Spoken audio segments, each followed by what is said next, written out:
Boa tarde a todos. É um enorme prazer estar aqui com vocês nesta tarde maravilhosa. Meu nome é Mônica Moura, sou professora e faço parte da equipe técnica da Casa do Professor. Hoje, o tema da live que a Casa do Professor traz para vocês é educação para as relações étnico-raciais, entre teoria e prática. A educação para as relações étnico-raciais é um processo pedagógico que abrange teoria e prática, buscando a conscientização e a mudança de postura diante da questão racial. Exigindo o comprometimento de todos os envolvidos na educação, constitui-se como um investimento na construção de uma sociedade mais justa e igualitária, onde a diversidade é valorizada e todos têm a oportunidade de exercer seus direitos e construir suas identidades. Então, desafio a vocês para um novo olhar a partir da troca de conhecimentos que a convidada Joana Oscar nos irá propor hoje. Joana é professora, membro suplente no Conselho Municipal de Educação e gerente na Gerência de Relações Étnico-Raciais, GERÉ, da Secretaria Municipal de Educação do Rio de Janeiro. Doutora e mestre em Educação pela UFRJ, especialista em Educação das Relações Étnico-Raciais pela Cefet, Rio de Janeiro, membro do Grupo de Estudos e Pesquisas em Educação Antirracista, o GPA, também da UFRJ. Mas antes de chamar a nossa convidada, informo que ao final deste encontro aparecerá um link que servirá como presença e certificação. Lembrando ainda que os participantes podem ficar à vontade para fazer perguntas ou comentários no bate-papo. E agora eu convido a Joana Oscar para estar com a gente. Seja muito bem-vinda e desde já receba nosso carinho e nossa imensa gratidão. Boa tarde, Mônica. Boa tarde a todos. Uma alegria enorme. Quando eu recebi o convite, agora está aqui para esse bate-papo com vocês. Quero desde já agradecer à Casa do Professor de Nova Iguaçu pelo convite. O prazer é todo nosso. Mais uma vez, agradeço por você ter aceito, esse convite que nós fizemos e estar aqui com a gente. Eu tenho certeza que esta tarde de friozinho, vai ser maravilhosa. A gente vai aprender muitas coisas, nós vamos refletir, sobre conhecimentos necessários para a nossa prática pedagógica diária. Então, é com muito prazer que eu lhe passo a palavra, nós queremos lhe ouvir. Obrigada mais uma vez, Mônica. Gente, olha, tá um friozinho. Não sei aí em Nova Iguaçu, mas aqui no Rio tá frio. E, por favor, gente, olha, vão comentando aqui ao longo da palestra para a gente conversar, Porque é mais um bate-papo de professor de educação básica para professores de educação básica. Então, eu sou professora na Rede Municipal do Rio há 23 anos.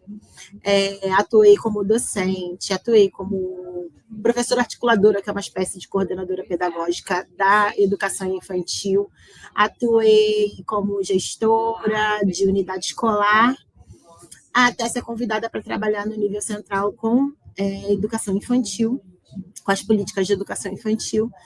E ali vai ter uma grande virada na minha vida, porque eu também estava finalizando a minha pós-graduação no Cefet em Educação para as Relações Étnico-Raciais.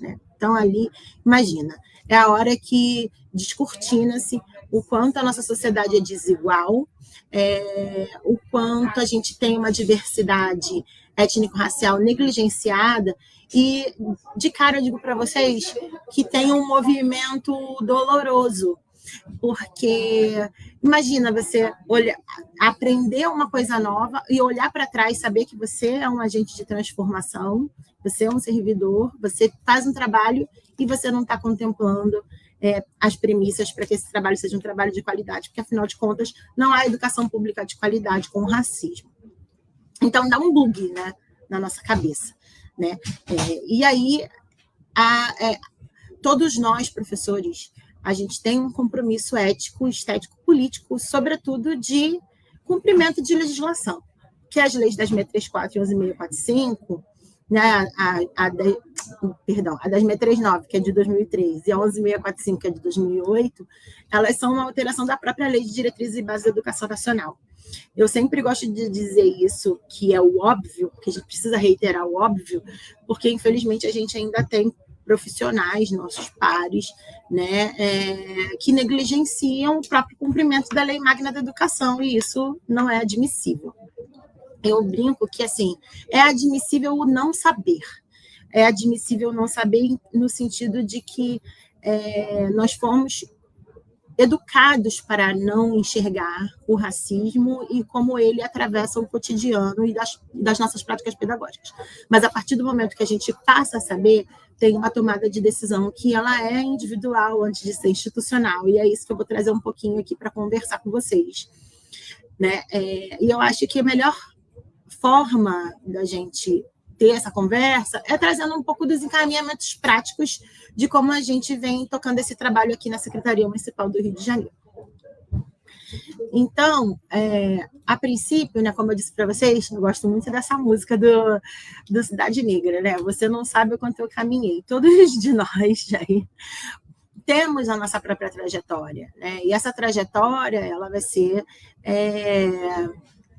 muito enviesada a partir do quanto de repertório cultural, de diversidade, de histórico, vai ter na nossa vida, e isso vai impactar as nossas práticas. Então, assim, não existe escola neutra, assim como não existe prática pedagógica neutra, né? A gente vai precisar se rever.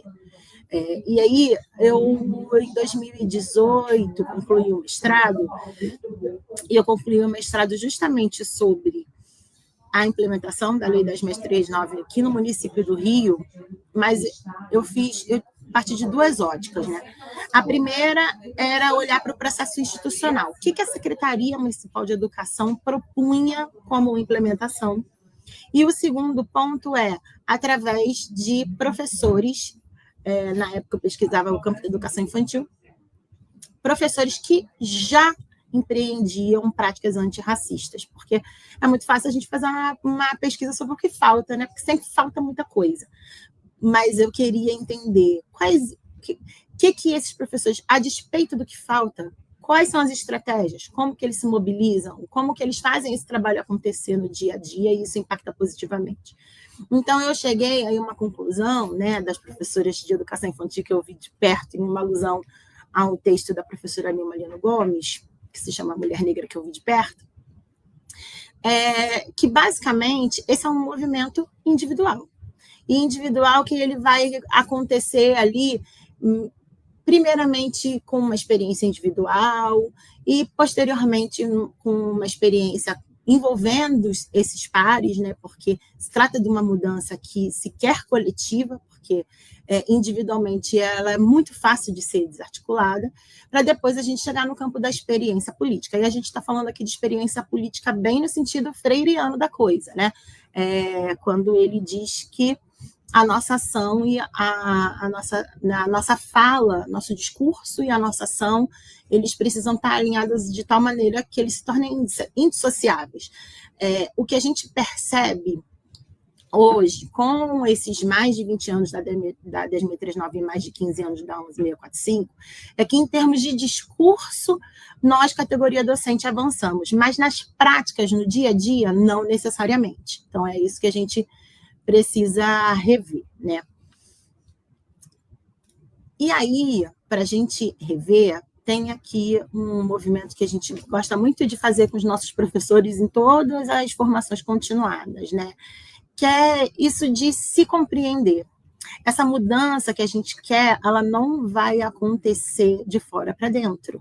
E aí, de fora para dentro que eu digo, é o de fora da escola para dentro da escola, e nem extra pessoa, né? Ela vai passar necessariamente por um engajamento da ordem pessoal. Então, a gente vive numa sociedade racializada em todos os indivíduos, né? Eles estão nesse conjunto. Sendo que, pensando no racismo estrutural, quanto mais próximo do padrão social, branco, europeu, né, mais privilégios sociais, privilégios também de capital cultural, social.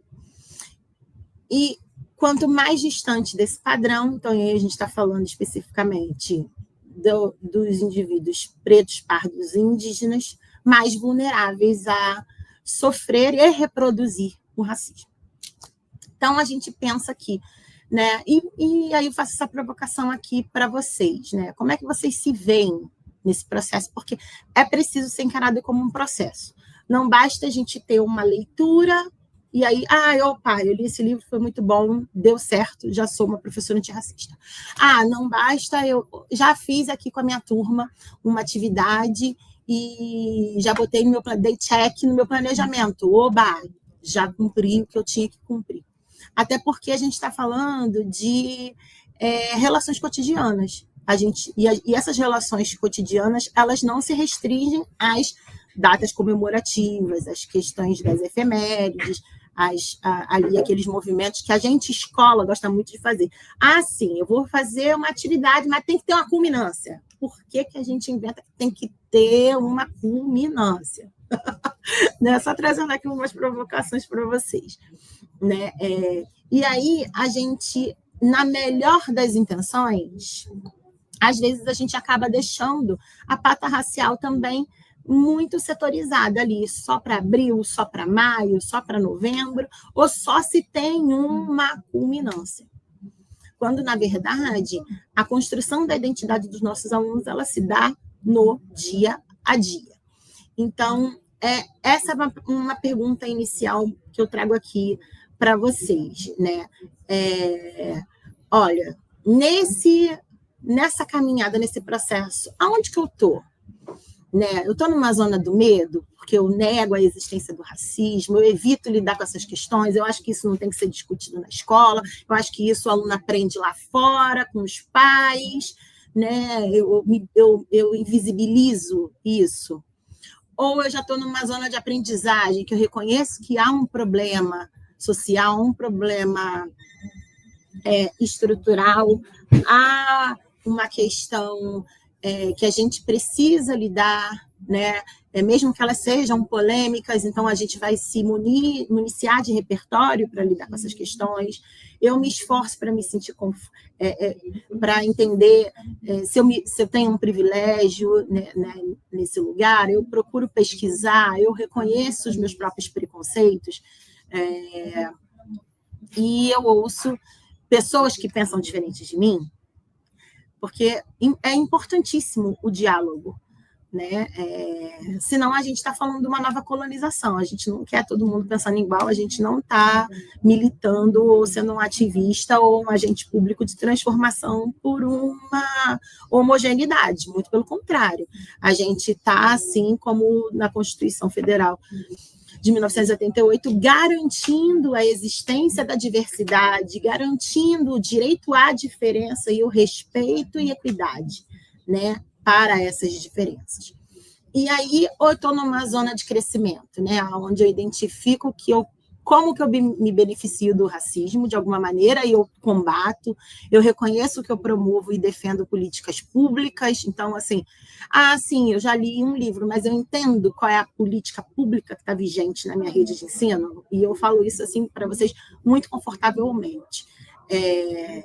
Se a gente está dentro de um sistema de ensino, de uma Secretaria Municipal de Educação, nós somos a secretaria, nós somos. Né?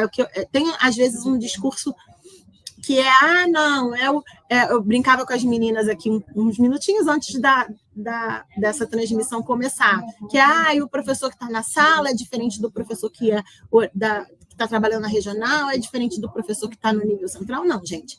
A política pública, ela é uma engrenagem e ela precisa das pessoas em todos os seus espaços, né? Então, a gente tem que tomar um cuidado para não cair nessa armadilha dicotômica, sabe? De posição dentro da secretaria, sendo que todos nós temos uma função social, né, a ser cumprida.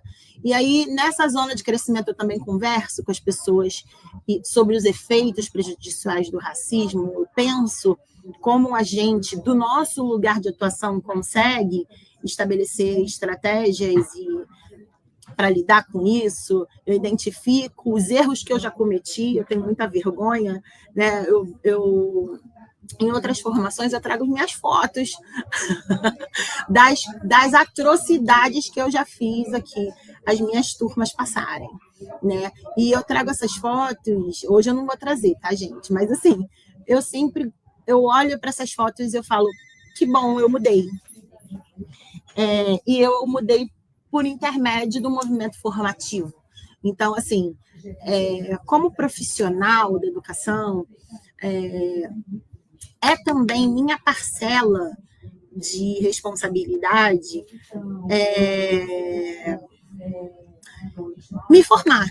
A secretaria ela tem lá a parcela de responsabilidade dela em oferecer a formação continuada, mas é a minha, enquanto profissional, que tenho aí uma longuíssima carreira, né? Agora a gente vai fazer 70 anos em sala de aula, né, gente?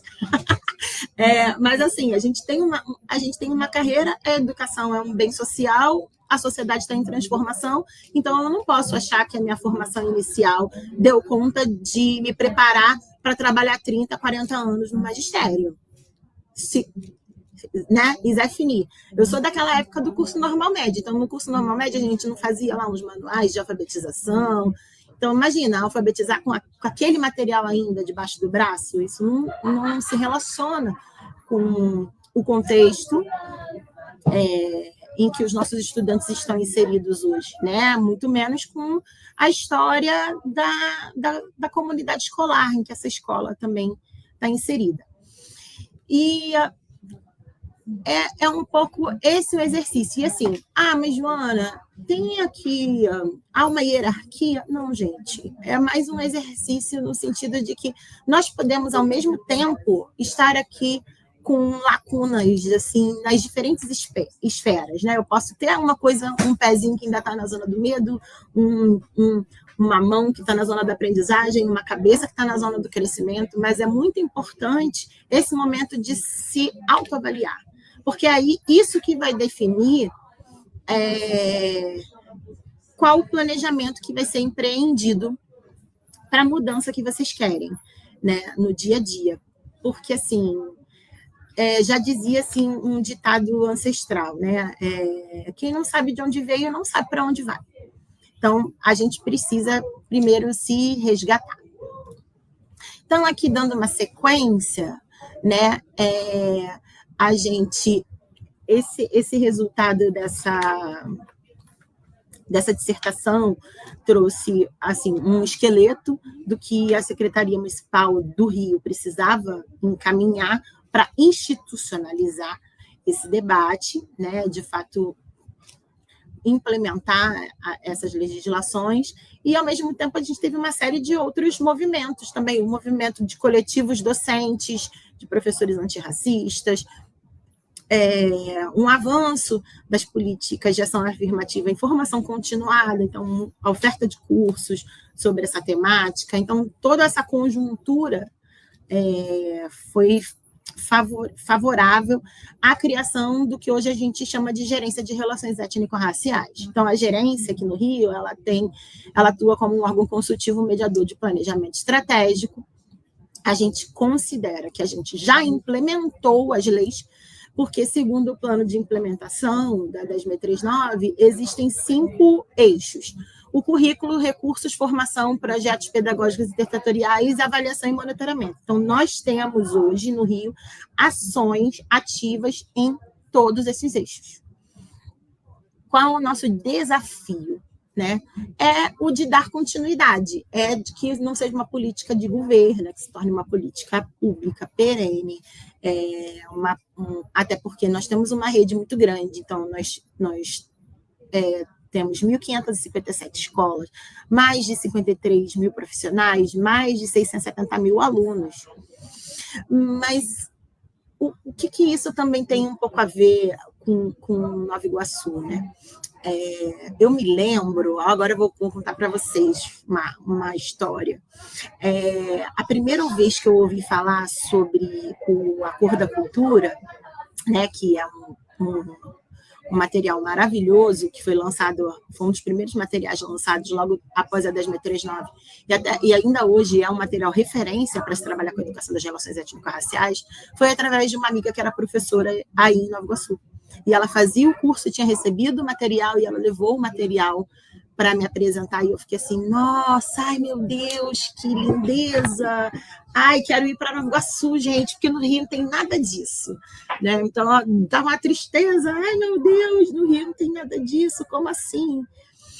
E aí, por que eu estou contando isso para vocês? Porque a defesa das políticas públicas passa por nós, servidores, né? Então, assim, houve um momento em que Nova Iguaçu hoje vocês também estão super bem, que eu sei, com a política nacional, tem esse curso na rua, tem curso presencial, mas eu digo no sentido de a sequência das políticas públicas, elas dependem muito da gente, que é servidor, compreender e defender, né? Porque as políticas de governo, elas vêm e vão. Então, nosso maior objetivo é dar essa profundidade para que essas não sejam ações que se encerrem, né, ao longo aí das gestões, né? E aí, a gente, no ano passado, ganhou um super aporte do governo federal, que foi a instituição da Política Nacional de Educação para Equidade e Educação para as Relações Étnico-Raciais e Educação Escolar Quilombola, que é a PNERC. Né? Então, a PNERC, ela foi instituída em 7 eixos. Nós aqui no Rio tínhamos 5 e nossos 5 contemplam ali todas as ações da PNERC, né? Então, a gente ficou muito feliz, porque aí, assim, é o governo federal dando uma diretriz muito objetiva para as redes de ensino e também oportunizando que a gente se compare, né? Então, se a política nacional está dizendo isso e a nossa rede ainda não alcançou A, B, C, D, então é porque a gente tem que correr atrás, né? E lutar para essa solidificação, vamos colocar nesse ponto. Mas, ainda assim, ainda tem, né? Porque a gente está falando de uma mudança de cultura que não vai se dar de um dia para o outro. Muita resistência. E aí, aqui, como estou falando com educadores, eu vou dizer, olha, a resistência está com a gente mesmo, tá? Invariavelmente, a gente ouve, não, porque eu não vou fazer tal coisa que os responsáveis não vão gostar, a comunidade escolar não vai comprar essa ideia. Eu digo sempre que isso é a maior desculpa que uma gestão pode dar para não encarar o trabalho étnico-racial e educação antirracista no seu dia a dia. Porque, assim, como é que você acha que a comunidade vai reagir se você nem começou a fazer esse trabalho? Né? Então, a gente precisava deixar um pouco mais nítido aqui para a nossa própria rede aonde as ações da GERE estavam incidindo de forma orgânica. Porque parecia que a gente estava com coisas pontuais, sabe? Então, esse é um grande desafio que a gente tem, né? Vencer essa questão do pontual. Então, a gente resolveu pensar como é que a escola, então, se organiza para contemplar no dia a dia. Então, a gente aqui no Rio tem esse quadripé, né, pedagógico, que a gente chama de gestão para resultados de aprendizagem, currículo e material, formação continuada, avaliação da aprendizagem, com foco, que é esse centro, é a prática pedagógica. E aí a gente destaca que lá no currículo e material, a gente tem os materiais Rio Educa, material da GERE, uma série de coisas que têm sido construídas desde 2021. Na formação continuada, os cursos que a gente oferece. Lá na avaliação de aprendizagem, como é que a gente se debruça para encarar, coletar os dados étnico-raciais e de gênero, de território, pensar isso em acordo com a aprendizagem dos estudantes. E lá na gestão para resultados de aprendizagem, a gente tem hoje um planejamento integrado e como é que a gente faz isso acontecer na prática.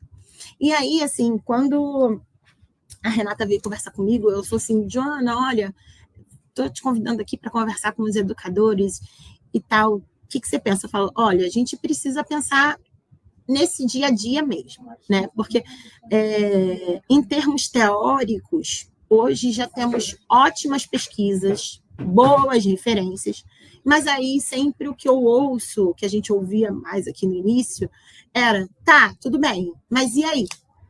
E lá na hora, né? Na hora H, lá, de frente para os meus alunos, como é que eu faço? Então, a gente insiste que a formação continuada é um caminho. Só para trazer um exemplo para vocês, assim, a gente não vai fazer uma mudança de cultura se a gente não se formar, se fortalecer e ampliar o nosso repertório para essa mudança. Então, se a gente sabe que a gente foi criado com um currículo etnocêntrico, um currículo limitado e que só privilegiava uma das matrizes que compõe o nosso país, né, culturalmente falando, que significa que o nosso repertório é limitado. E aí a gente fez uma pesquisa aqui no início da Gerer e aí a gente perguntava assim para os professores, olha, como é que as questões étnico-raciais estão implementadas na sua sala de aula? 90% respondeu para a gente assim na pesquisa, plenamente incorporada, está na pele, está super incorporado. Imagina, eu faço isso todo dia. E aí depois, quando a gente perguntou, tá, e você já fez alguma formação continuada a respeito? Aí, assim, 50% nunca nem tinha feito uma formação. Então, isso é muito sério, né? Como é que a gente vai fazer mudança com um repertório que não é de mudança? Então, aqui é só alguns exemplos do que a gente tem, né? A gente tem cursos pequenos, em plataforma EAD, a gente tem cursos específicos para categorias educação infantil, anos iniciais, anos finais e EJA, a gente tem jornadas pedagógicas que a gente sempre convida os professores para participarem. Então, assim, é o nosso papel também participar, né? Eu brinco que, assim, algumas professoras na formação, mas eu quero fazer, eu vou no sábado numa formação que eu vou pagar não sei quantos reais para assistir uma fala do professor Renato Nogueira. Eu falo, tá boba, porque você vai pagar sábado podendo fazer o nosso curso, que a gente também tem, o Renato Nogueira, que também é referência, né, sobre as infâncias e as relações étnico-raciais. Então, vai muito da gente desconstruir um olhar em relação ao que a Secretaria Municipal de Educação oferece e estar aberto para essa aprendizagem, né? E é uma aprendizagem em rede, que é uma aprendizagem sistemática. Mas, gente, eu estou achando vocês muito quietinhas, hein? E, olha, Diana está aqui, beijo, Di. Então, aqui, hoje no Rio, a gente tem um programa integrado de educação para as relações étnico-raciais, que é um território educador. Então, a gente consegue envolver um professor por cada unidade escolar. Isso é, gente, muita luta. Não foi assim, tá? Agora aqui no slide parece que está tudo bonito, que foi fácil, mas não foi fácil, né?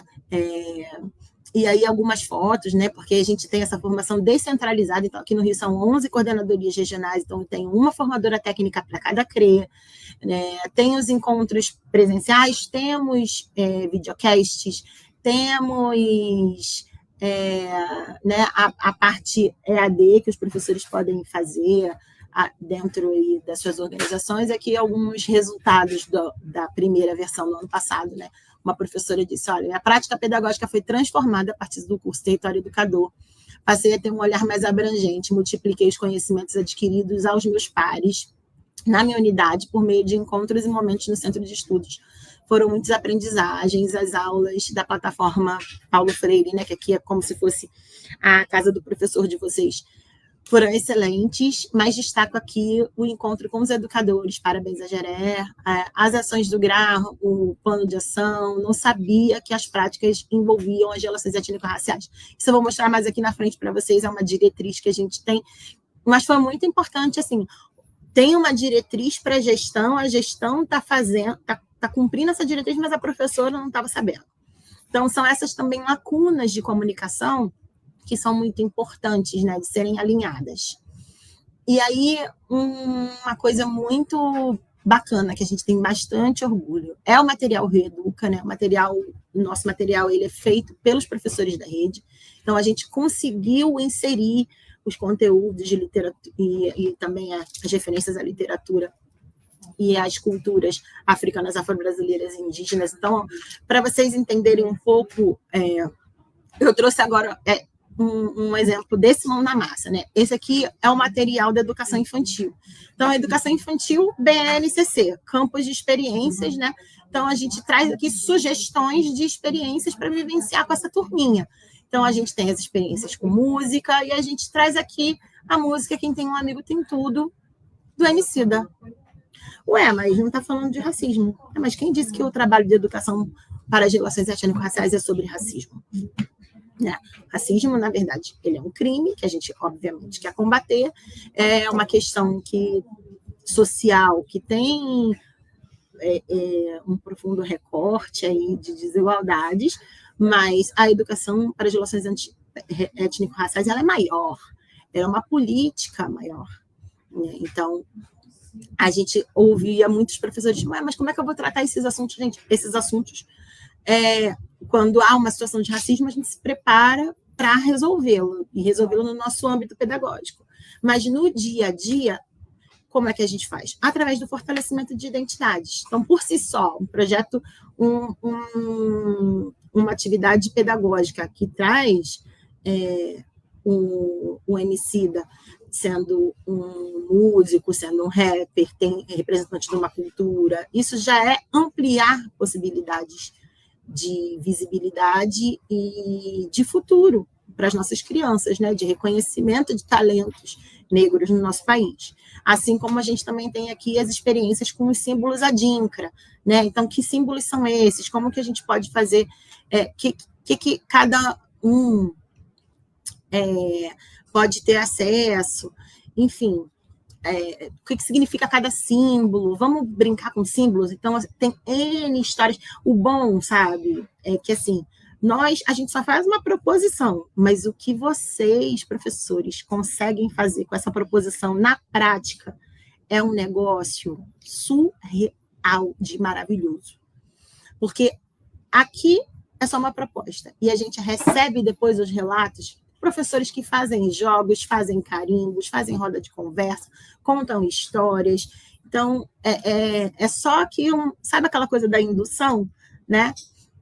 Aqui estão me perguntando sobre o material Reeduca. O material Reeduca, ele é acessível a todo mundo.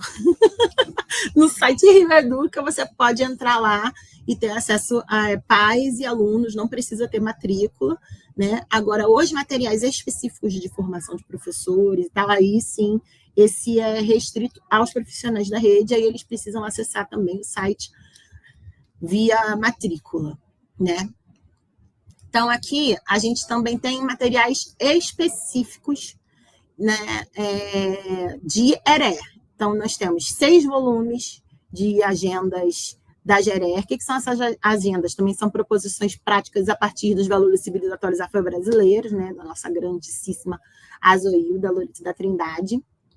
Então, a gente fez aqui uma agenda memória, lugares de fala, território, festas, e outras também, como o Bicentenário das Independências e o Modernismos Negros, especificamente, foram materiais que a gente fez para disputar a narrativa, né? Então, já sabendo que a gente ia enfrentar aí um bicentenário da independência, e eu já com medo de ver um monte de criança vestida de Dom Pedro em cima do cavalo de cabo de vassoura, a gente fez esse resgate historiográfico de trazer as outras independências possíveis que não são contadas aí comumente nos PNLDs, né, no Programa Nacional do Livro Didático, que a gente está falando aí das independências da Bahia, enfim, em outros movimentos. E a mesma coisa com os modernismos negros, né?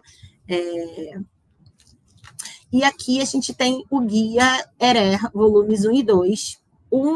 Esses azulzinhos aqui são os guias 10.3.9. Ele tem uma parte conteúdo e uma parte prática, e o mais recente que foi lançado esse ano, que é o Guia 11.645, que ele é sobre as questões indígenas. A gente fez questão de fazer diferentes para o reconhecimento do protagonismo e né, dos movimentos políticos e sociais, né, de ambos os povos. Aí, aqui dentro, rapidamente eu vou passar para a gente. Gente, já estou falando essa hora toda, socorro. Eu vou passar aqui rapidamente, mas depois eu compartilho com vocês o material. Esse material é um material que todos vocês podem ter acesso direto lá no site da Geré. Depois eu vou dar aqui o QR Code para vocês. E aí a gente faz as proposições aqui, mais ou menos, para educação infantil, anos iniciais e anos finais. Então, aqui no guia da 11645, por exemplo, a gente tem uma proposição para pensar os territórios da própria cidade do Rio de Janeiro e esses nomes desses bairros indígenas. Aqui, uma forma de como o povo guarani fazia o seu próprio sistema de contagem. Então, pensar matemática a partir dos povos guaranis.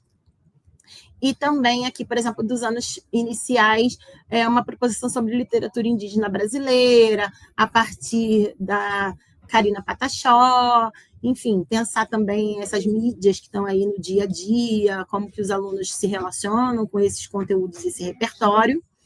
E o guia da 1063, perdão, também trouxe aqui uma sequência de língua portuguesa com a retinta aqui, né, um quadrinho da retinta, e depois vai trabalhar ali habilidades do currículo, uma sequência didática sobre o território e matemática. Então, por exemplo, se o guia do Circuito da Herança Africana, ele tem percorrer 4 vezes ali esse circuito, quantos metros ele vai ter percorrido, né? E aqui também como trabalhar matemática a partir dos símbolos adinkra. Percebam, gente, que o nosso objetivo é como que esses conteúdos se relacionam com as habilidades do currículo em todas as áreas de conhecimento. Isso é educação antirracista. Isso é educação para as relações étnico-raciais. São esses referenciais positivados todo dia, de alguma maneira, né? É o que a gente aí, as ativistas aqui, como Verônica Cunha, que eu adoro. Verônica, beijo. A gente chama aí, no ativismo e na academia, como enegrecer o currículo, né? Aqui também outros recursos, né? A gente, hoje, política pública, consegue comprar os giz de tons de pele para todos os estudantes da educação infantil ao 5º ano. Temos, na Bienal, há um momento de compra de livros. Então, a gente tem uma diretriz que 30% do valor do voucher precisa ser empregado para a compra desses livros de literatura africana afro-brasileira e indígena. Para ajudar essa compra, a gente faz uma lista da GERER, né, que é uma lista de indicações de livros. A desse ano tinha mais de 390 títulos. E aí, aqui são uns exemplos da Bienal, que acabou semana passada, né? Peguei lá nos grupos da vida. Aqui uma foto da Creche Acalanto na 5ª CRE e da Francisco de Paula na 2ª CRE, que sim, contemplaram aqui alguns dos títulos que a Geré indicou, mas também compraram outros títulos que não estão na lista. Então, qual é o objetivo da lista, gente? Ele é muito simples, ele é um orientador. Ele é um orientador, ele é uma política de ação afirmativa no sentido de que se essa unidade escolar, se essa equipe gestora ainda não começou um movimento de letramento racial e de fazer uma curadoria crítica sobre que tipo de material está adequado ou não para ela levar para dentro da escola, a gente auxilia oferecendo aí as indicações.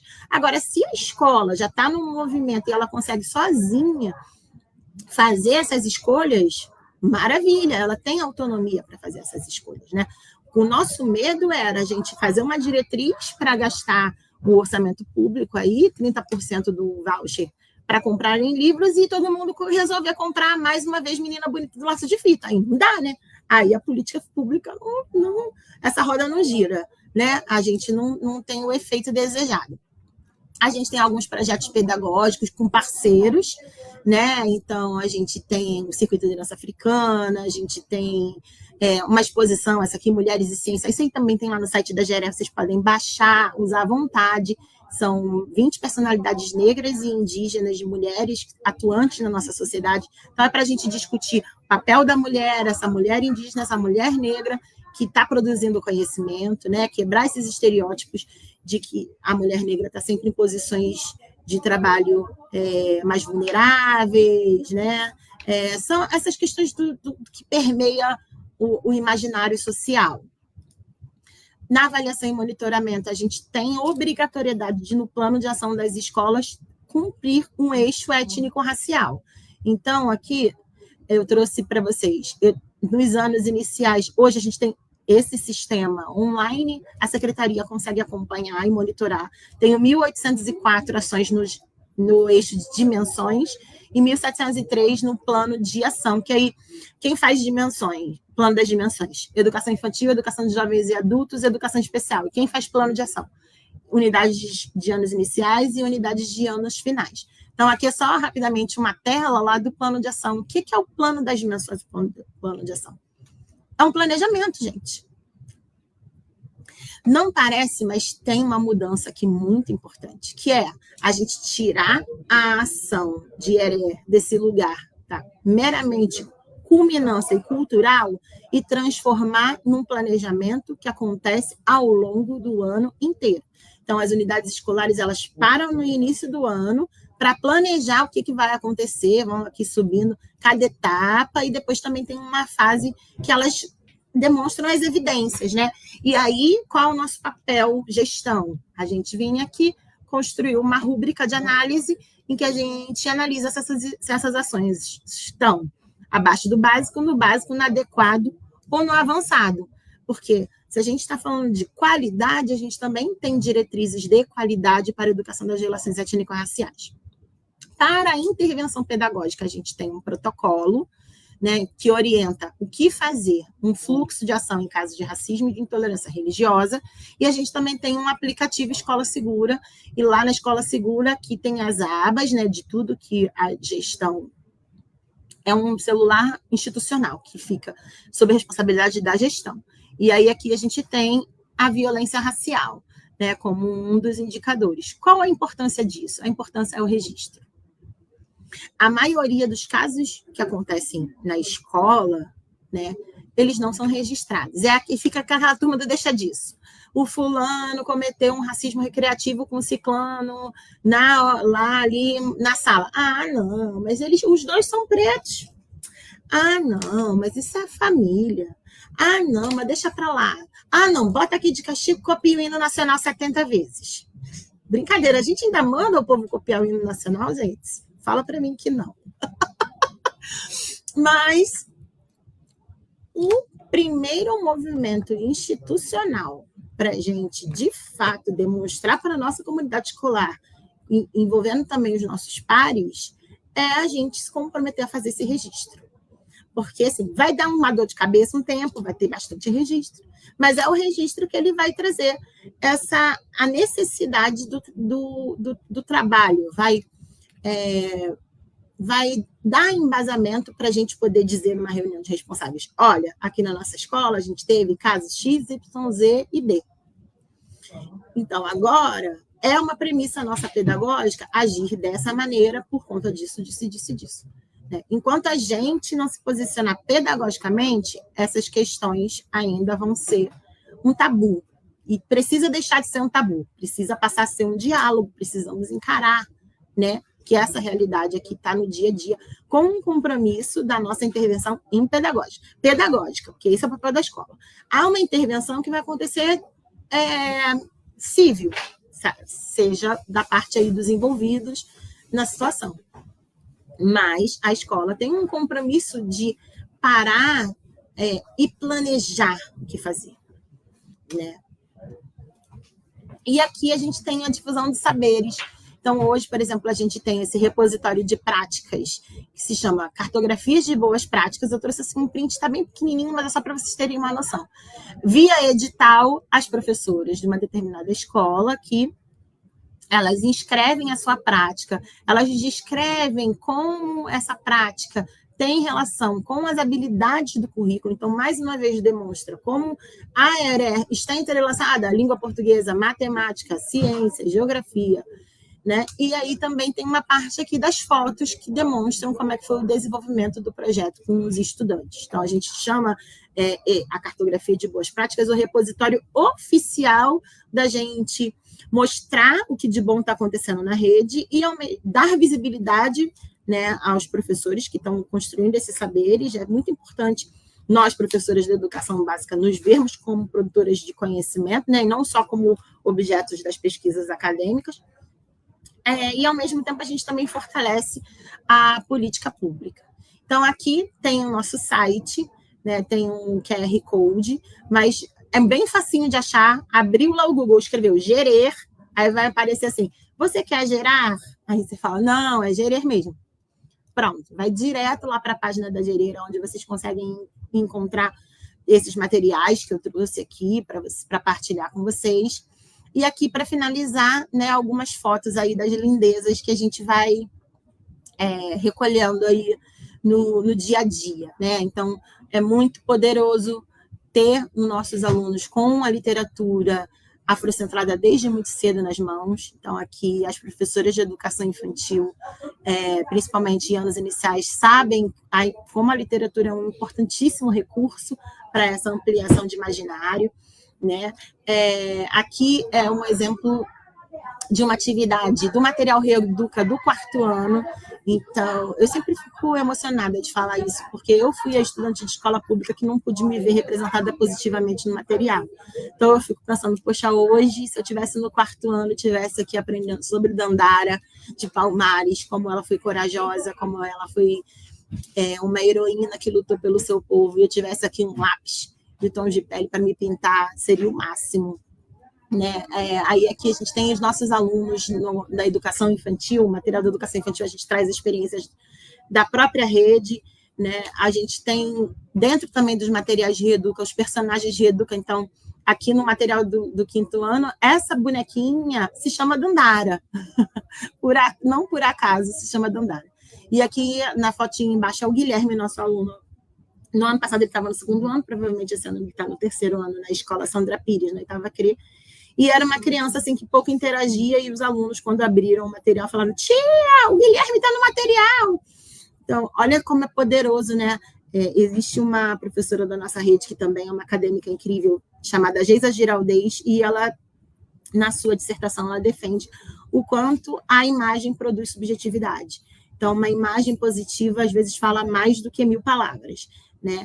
E aqui alguns trabalhos, né? Aqui uma turma de 6º ano, que trabalhou o mito da democracia racial, rediscutindo esse quadro, que é o quadro da redenção de Kant, está lá no material do Carioca. E aqui é uma prova da rede, que o aluno ele pintou aqui índio, riscou, escreveu indígenas. Então, achei isso aqui fenomenal. Então, os nossos próprios alunos hoje, com a criticidade de reconhecerem que alguns termos a gente não usa mais, né? Então, assim, ninguém faz nada sozinho. Quero muito agradecer. Essas são as meninas da minha equipe: Pamela, Luciana, Tayana, Érica, Maria Daniela, Fernanda, Thaísa. E a Raquel já foi da minha equipe, mas ela continua sendo. Agora ela é da EJA, mas a gente compartilha. E essa equipe Gerer, a gente somos todas professoras da rede, somos todas especialistas em educação para as relações étnico-raciais. E é sobre uma aprendizagem que só faz sentido e verdadeiramente acontece se ela é construída, tecida a muitas mãos. Então, muito obrigada. Fica aqui os nossos contatos: geresmr@rioeduca.net, gere.smrj, que é o nosso Instagram, o meu Instagram também pessoal. E quero abrir aqui agora para ouvir vocês. Alguém tem alguma pergunta? Joana, muito obrigada pelas suas considerações, foram importantíssimas. Eu destaquei aqui 2 comentários, né? A Flávia Regina colocou logo no comecinho. Sim, o discurso é sempre enaltecido, mas a prática ainda é muito embrionária, assim enxergo. E a Stephanie Pita colocou maravilhoso conteúdo, né? Eu destaquei também 3 partes, assim, fundamentais, que eu achei fundamentais da sua fala hoje. Quando você frisou a importância do diálogo, a importância de nós refletirmos sobre as nossas próprias ações e a importância da formação continuada do professor. Né? Eu acho que esses 3 aspectos, assim, eles são cruciais, né, para a promoção de uma prática pedagógica, né, voltada para as questões étnico-raciais. E aí você compartilhou com a gente, né, todo o seu conhecimento, né, sua bagagem, toda a sua experiência lá na GERE, né, na Secretaria Municipal do Rio de Janeiro, e isso foi muito importante para nós também. E aí, eu trouxe aqui algumas sugestões de perguntas. De qualquer forma, você até já colocou isso ao longo da sua fala, mas você poderia tecer mais alguns comentários, por gentileza? Seriam 3 pontos. Primeiro, porque o trabalho, né, com a temática étnico-racial ainda não acontece de ampla forma em nossas escolas. Segunda questão, de que maneira os gestores podem iniciar esse trabalho, né, de uma educação antirracista nas escolas? E, por fim, como as famílias podem e devem participar desse plano?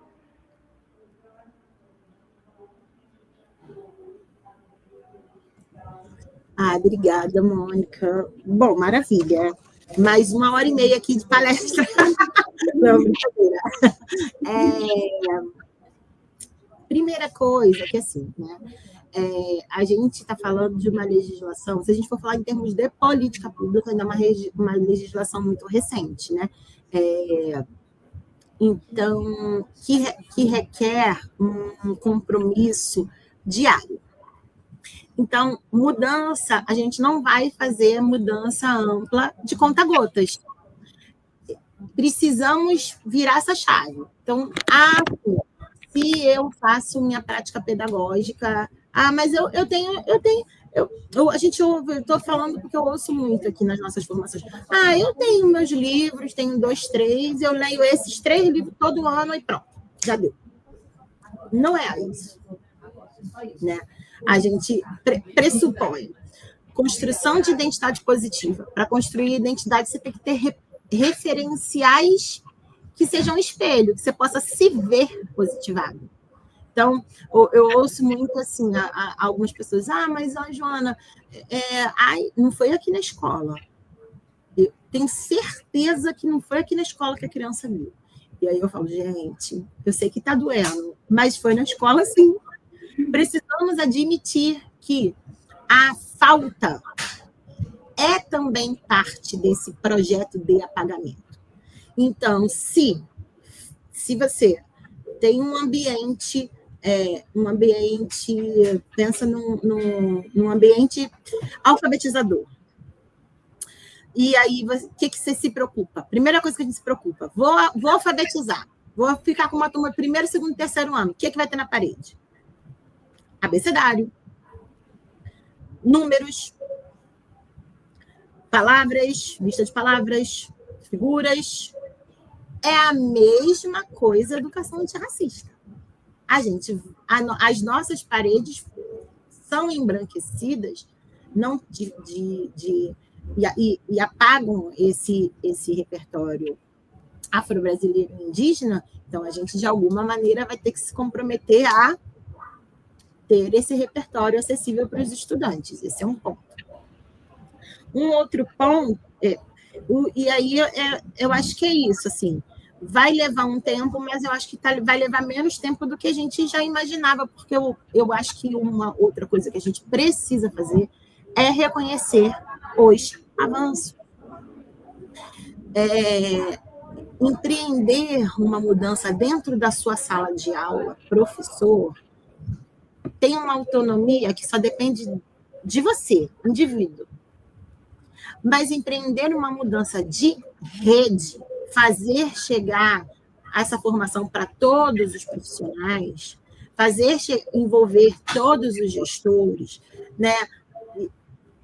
Tem um tempo. Né? E aí, vou até trazer uma polêmica, sabe, Mônica? Aqui, vira e mexe, eu respondo o Ministério Público, porque, olha, professores, a gente responde muito o Ministério Público. E aí o Ministério Público vira e fala assim, não, mas é porque a formação antirracista tem que ser obrigatória. Aí vai a gente das casas do saber da vida, das escolas de formação Paulo Freire, colocar alguma circular na rua dizendo que é obrigatório. Aí vai vir o CEP e vai falar que a gente está sendo arbitrário. Aí vai vir a professora que não se forma há 40 anos, achar que é um absurdo ela ser obrigada a estudar agora, sendo que ela já tem a graduação dela lá emoldurada na parede. Então, tem uma série de tomadas de decisão e de mudança de cultura que vão acontecer paulatinamente, né? Eu espero, obviamente, que a gente consiga entender e eu digo, aí eu já vou até envolver os meus colegas gestores. Eu vejo o diretor assim, Joana, eu não consigo, porque assim, eu só tenho 2 professoras que fecham comigo. Aí eu falo, tá ótimo. Tem 2? Tá ótimo. Vai embora e caminha com 2. Eu acho que tem também um imaginário que imobiliza, que é no sentido de, se eu não envolver minha escola inteira, não faço. Se todo mundo não aderir, eu não faço. É até uma falsa ideia de democracia. Vamos votar, gente, aqui, qual vai ser o tema do ano? O tema do ano vai ser educação antirracista. Não, gente, vamos fazer pela 25ª vez Borboletas de Vinícius de Moraes. Ganhou Borboletas de Vinícius de Moraes com 7 pontos contra 5. Não, gente. Porque a educação das relações étnico-raciais não é tema. A educação das relações étnico-raciais é uma premissa. E como uma premissa, precisa estar no projeto político-pedagógico. Então, a primeira mudança para o gestor já inseriu a diretriz étnico-racial no seu projeto político-pedagógico? 1. Ponto 2. Como é que eu vou fazer isso no dia a dia? Aí sim, é dentro do planejamento. Então, ok, venceu Borboletas de Vinícius de Moraes? Como que em algum momento do ano isso vai estar relacionado com as questões de diversidade e inclusão? Entende que não é uma coisa ou outra, mas é sempre uma coisa que contempla e que se relaciona, né? Então, acho que esse é um caminho para o gestor. Tem que ter um posicionamento, ele vai se dar via documentação pedagógica. Porque aí a documentação pedagógica é um compromisso dessa equipe, e não é mais um trabalho isolado, né? Então, o que a gente via aqui muito na rede anteriormente, assim, sempre tivemos professores antirracistas que faziam esse trabalho isoladamente. Com a criação da GERE e a oferta da formação continuada para a rede como um todo, sabe o que eu ouço desses professores? Poxa, Joana, que bom. Agora não sou eu sozinha, levando meu repertório sozinha, meus livros sozinha, e pedindo licença para fazer um trabalho que, na verdade, é cumprimento de legislação. É uma premissa para a escola inteira se envolver, né? E aí, já falando em envolvimento, o envolvimento da família, ele é o principal. Ele é o principal. Primeiro porque, se a gente tem o nosso estudante como centro do processo de aprendizagem, isso vai perpassar pelas histórias que esse estudante traz consigo. Então, a família, ela é uma excelente aliada para esse trabalho acontecer, né? E aí, assim, quais estratégias? Né? Às vezes, a gente ouve histórias aqui que a diretora, lá com as suas 2 únicas professoras que fechavam com ela, conseguiu mobilizar a escola como um todo, porque ela envolveu as famílias. E aí as famílias passaram a cobrar o outro grupo de profissionais. Aí o outro grupo teve que se mexer. Entende? E esse é um ponto, né? Senão a gente corre um risco muito grande de novo, estar esperando que essa mudança aconteça de fora para dentro. E não é de fora para dentro, né? De dentro para fora. E aí eu brinco também muito com a questão da representatividade. A gente, às vezes, chega num espaço e a gente olha assim, não, a gente tem um mural aqui de representatividade negra, por exemplo. Aí você tem lá um Vini Júnior, você tem lá, né, uma pessoa famosa, uma Thaís Araújo, uma atriz, uma bailarina, enfim. E aí Tá faltando a foto da professora negra. Tá faltando a foto do pai daquela comunidade que é uma liderança comunitária. Tá faltando a foto da merendeira. Tá faltando a foto do agente educador. Porque essas são as referências do cotidiano. Essas são as primeiras referências, de fato, que as crianças têm que ter orgulho de lidar e de aprender, né? Se a gente pensar em sabedoria ancestral, tanto indígena quanto negra, a gente está falando da gente aprender com os mais velhos, aprender com a experiência, aprender via diálogo sobre as histórias que foram apagadas e dar visibilidade para esses profissionais. Então, esse é um outro ponto que é fundamental. E aí, ao mesmo tempo, também a gente já vê algumas unidades escolares que a gente vai visitar, e aí tem lá no mural e tem a Dona Francisca Cozinheira. E é muito lindo os nossos alunos de educação infantil. Vem aqui conhecer a Dona Francisca. Ela é linda. Ela mora no Quilombo. Então, ela deixou de ser uma mera trabalhadora nessa unidade escolar para ser vista como uma pessoa que tem uma história, que tem uma trajetória e que se relaciona com esses alunos. Então, cuidar dessas relações, primeiramente interna, faz muito mais sentido e uma representatividade que se dá pelo afeto do que a gente ficar alimentando que o nosso aluno se sinta representado com um jogador que está fora do país. Tarará. Não é, obviamente, falando da trajetória, mas compreende que a relação de afeto ela precisa primeiro acontecer nesse miudinho, nesse calor, vamos botar dessa forma, e para depois ela ser escalada no sentido de ter possibilidades de futuro, de sonho para os nossos estudantes, para eles alcançarem, né? Então, eu acho que é um pouco esse o caminho, né? Eu estou vendo aqui também no chat, por exemplo, a Verônica está perguntando aqui sobre incentivar a participação de professores no Copérnia. Espera aí, só um segundo.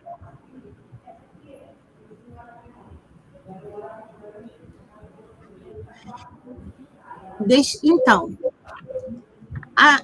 o que acontece, né? Na minha vida pessoal, eu digo que a minha ancestralidade é uma ancestralidade educadora, né? Porque nesse sentido da negritude, porque eu só fui me entender como uma mulher negra nessa sociedade e o que isso significa e como profissional, qual é o meu papel sendo uma servidora pública, a partir do momento que eu fui fazer a pós-graduação no Cefet, isso eu já estava com quase 30 anos de idade. Então, ser uma pessoa lida socialmente como uma mulher negra não significa que eu tenha a dimensão estética, política, identitária do que só o letramento racial e a aprendizagem e esses conhecimentos vão trazer para mim quase 30 anos de vida depois. Então, a formação ela é imprescindível. E aí, a minha mudança de postura, de vida, de tudo, vai acontecer a partir desse reencontro, dessa reconstrução identitária, e isso vai incidir definitivamente em como eu vou atuar. Então, se eu estivesse na docência, eu seria uma professora antirracista, se eu estivesse como gestora, eu seria uma gestora antirracista, se eu estivesse trabalhando no nível regional, eu estaria lá com um elemento de equipe antirracista, até ser convidada para ser a pasta, vamos dizer assim, aqui no nível central. E mesmo sendo a pasta aqui no nível central, é um trabalho muito árduo, que exige muito diálogo, que exige muito estudo. Constante, porque eu mudei, mas a estrutura da sociedade ainda não mudou. A estrutura é racista e a estrutura institucional também reflete esses racismos, essas microviolências cotidianas. Então, tem gente que olha para mim e fala assim, mas ela é a gerente? Como assim? Do mesmo jeito, quando eu estava diretora de escola, alguém falava, quero falar com a diretora. Ela me parava no portão, achava, eu quero falar com a diretora. Eu falei, pois não. Não, você não. Quero falar com a diretora. Pois não, a diretora sou eu. É aonde você não está lendo esse corpo negro como um corpo que detém intelectualidade, que está numa posição de poder, porque dentro ali das funções hierárquicas de tomada de decisão, de responsabilidade dentro de uma escola, essa função da direção é uma função de poder, né? Estou falando de um poder simbólico. Então, lidar com isso exige constantemente um envolvimento, exige conhecimento, exige busca. E aí, assim, em relação aos COPENES, quem não sabe, os COPENES são os congressos de pesquisadores negros, né?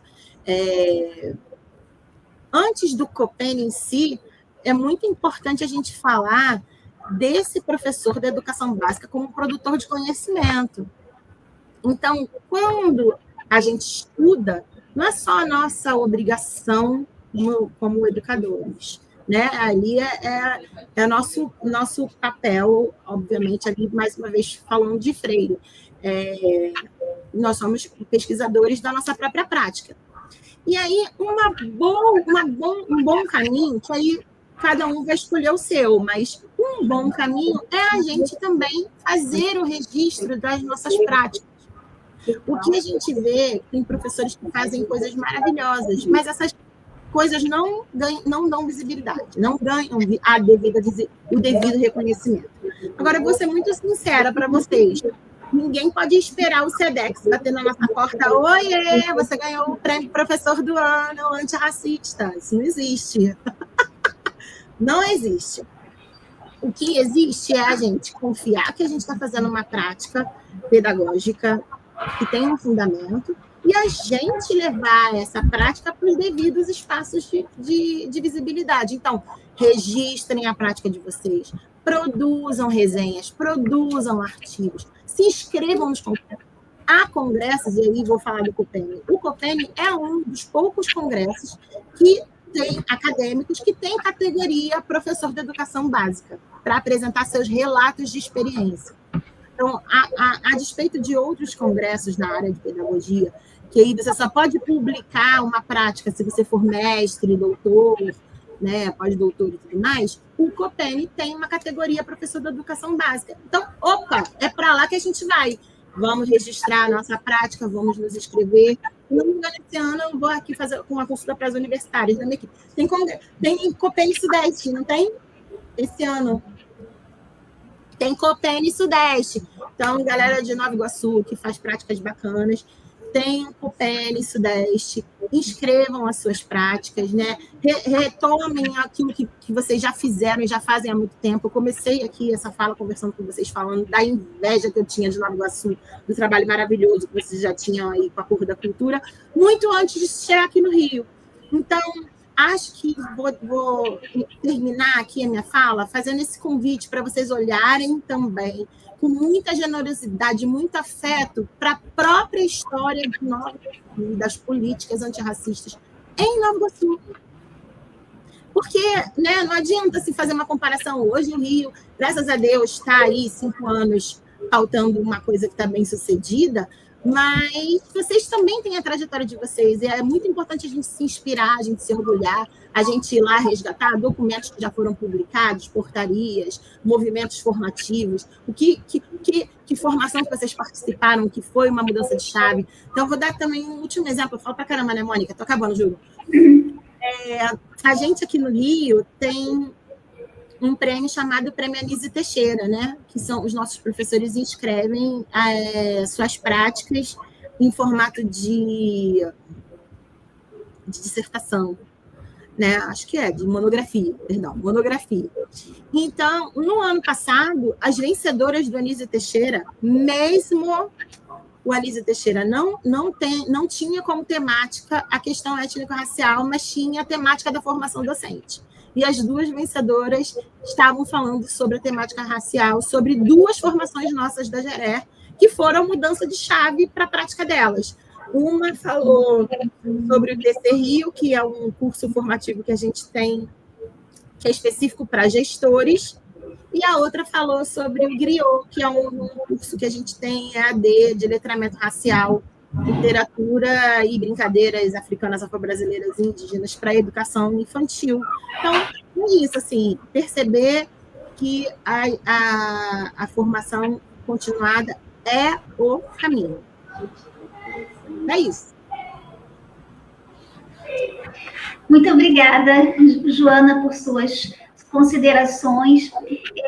Eu até geralmente no final peço para o palestrante deixar uma frase ou uma palavra, né, que sintetize, né, tudo o que foi dito durante a apresentação, mas eu acho que você já falou para a gente, que foi justamente isso, olhar com afeto sobre tudo que nós já conseguimos fazer até agora, né?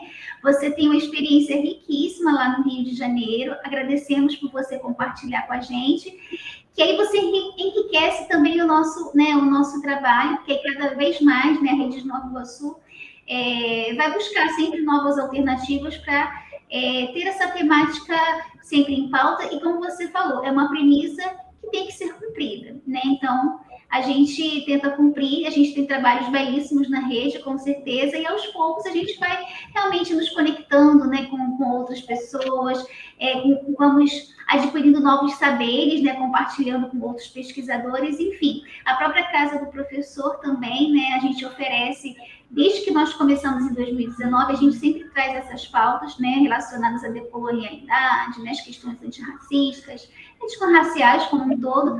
A gente, inclusive, está tendo aqui, né, nesse primeiro semestre, um curso oferecido pela Universidade Federal do Rio de Janeiro, né, pela Plural, que é justamente voltada para a temática das relações étnico-raciais, né? Então, é um curso de extensão.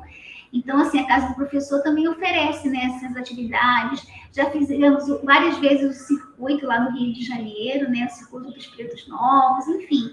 A gente sempre tem essa preocupação de trazer para os nossos professores a oportunidade de debatermos, né, sobre um tema tão importante, né, como esse. Então, eu acho que você já deixou essa frase para a gente, né? Já deixou a sua mensagem. E aí eu informo para o pessoal que agora vai aparecer no bate-papo o link para a lista de presença e certificação, preencha adequadamente, que aí depois a certificação será enviada para o e-mail pessoal de cada um de vocês. E aí, agradeço a atenção de todos que estiveram aqui acompanhando essa palestra dada pela nossa querida Joana Oscar. Agradeço, Joana, imensamente a você, tá? Parabenizo pelo trabalho que você e sua equipe desenvolvem aí no Rio de Janeiro. Tenho certeza de que terá, né, sempre muitos desmembramentos. A gente agradece à secretária Maria Virgínia, diretora da Casa do Professor, né, Renata Santana, por sempre se preocuparem em oferecer a nós, profissionais da educação, momentos como esse, né, momentos de debate, né, de troca, enfim. E é isso, acompanhe sempre a formação, né, a programação de formação da Casa do Professor lá nas redes sociais, compartilhem, né, vocês sabem que a missão principal da Casa do Professor é oferecer a todos os profissionais da educação, né, formações de excelência com profissionais de excelência. Muito obrigada, Joana, até uma próxima oportunidade, quem sabe, e obrigada a todos, até uma próxima também. Tchau, tchau, fiquem com Deus.